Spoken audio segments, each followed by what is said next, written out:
Hello to all you wonderful people. This is Andre, the Game Idea Guy. Thank you once again for lending me your time and your ear, listening into another Gamer's Thoughts discussion. And we're going to be talking about fighting games in general. Mostly the bigger, more well-known fighting games, because a lot of little guys that are very unknown, they make really good games. And it's hard to argue against them that they don't provide enough content and things to their games. But for some of the bigger ones, yeah, you can make that argument. And here's why. A lot of the more popular, more well-established, and bigger, more well-known games tend to lack in a lot of different features and a lot of different content.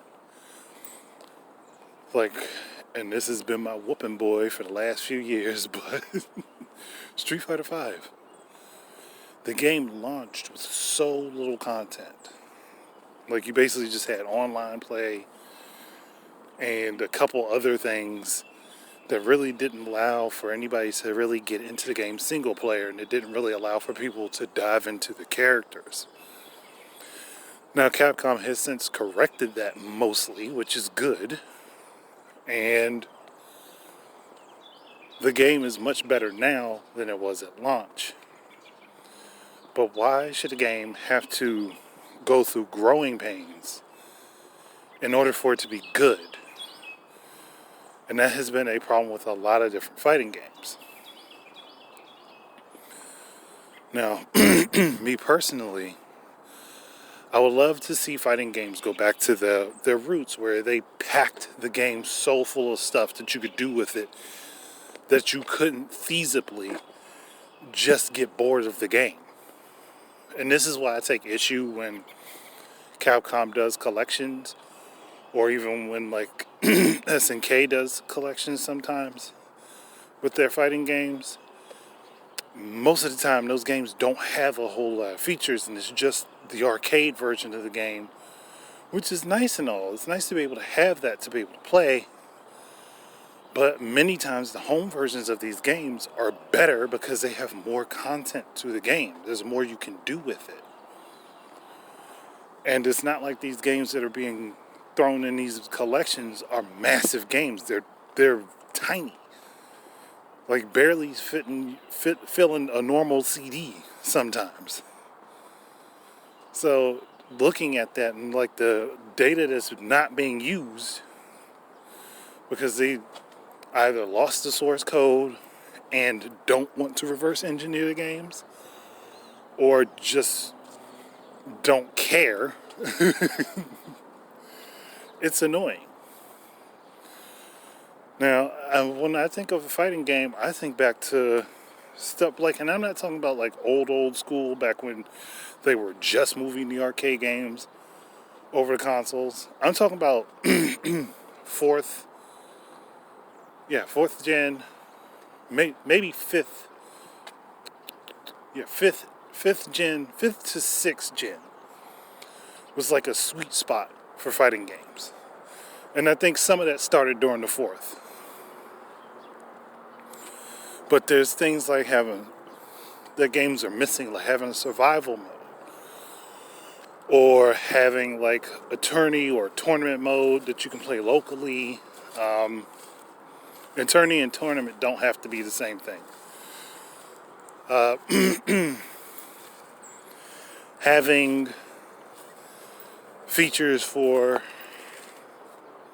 expanding your character, like Street Fighter Alpha 3's World Tour Mode. I will always champion that, because that's something we have not seen an equivalent to come back. Or even Project Justice and Rival Schools create a character mode where you had to do different things. I think Project Justice in Japan had a board game. I think Rival Schools originally had something that was sort of similar to a dating sim. But you could use these modes to expand upon the game and the characters. I even think Street Fighter EX3 did something very similar. And these were things that Capcom did.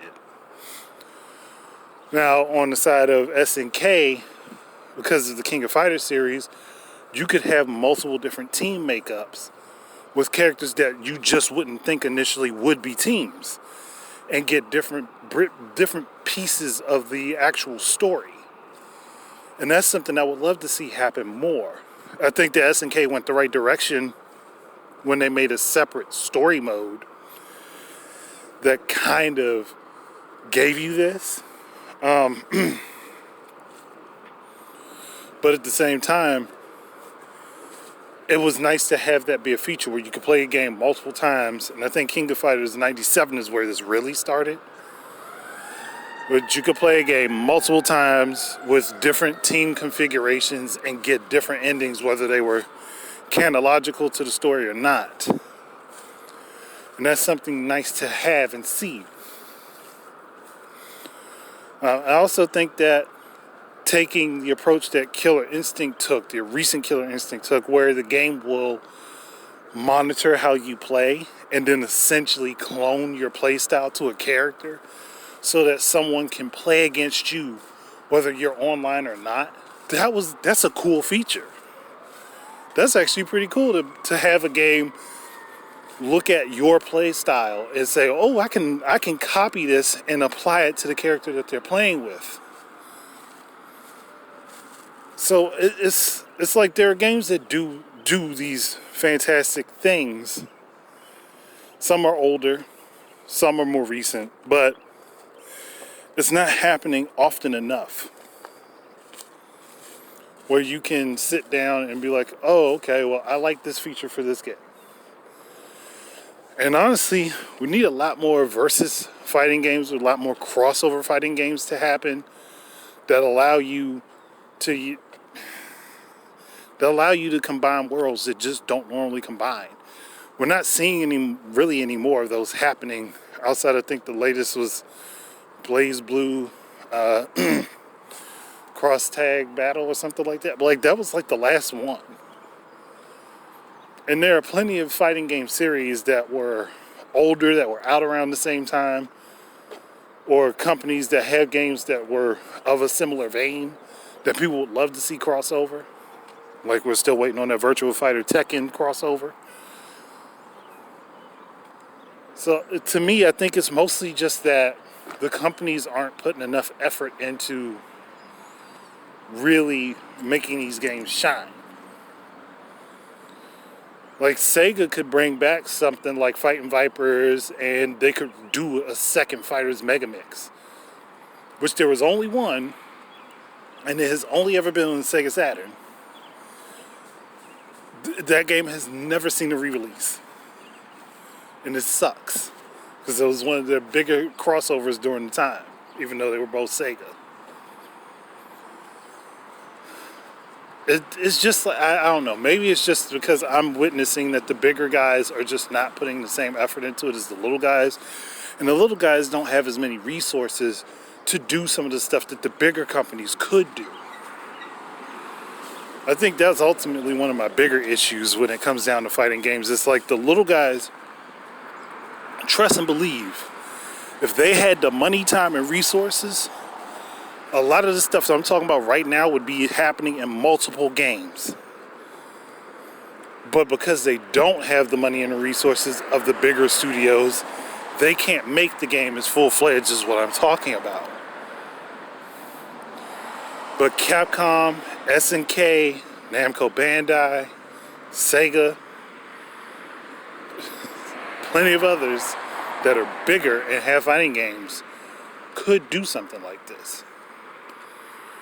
I mean, and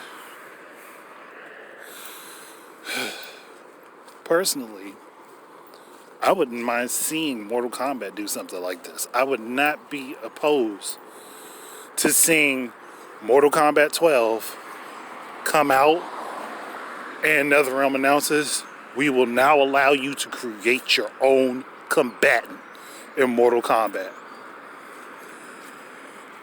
And it will come with its own storyline, depending on what categories your character falls into. And they could do that. They have the money and the resources to do that, and they have yet to do so. So again, I'm just looking at what I'm noticing, and I'm like, you guys can do way more than what you are. And I would love to see you actually blow things up. Like, make fighting games as popular as they were during 5th and 6th generation. They're still popular now, especially when you get to see somebody who's really technically skilled in the fighting game. Oh, it's amazing to watch. But the games themselves really just don't. They've kind of lost their luster over time. That's why if you see me play fighting games on my YouTube channel, I'm playing older stuff. Because the older games still feel better. Or I'm playing Mugen, which again feels better because you can tell the effort is going into it in a way that bigger companies just don't do anymore. So I think I'm done with my complaints for now. I do have one specific crossover I wish would have happened, but that'll be a discussion for another time because that one I can kind of dive deep into, and it probably would have been great if it had happened. It still could happen, but it wouldn't happen the way I'm thinking about right now because of the way licenses and rights have shifted and adjusted over the years.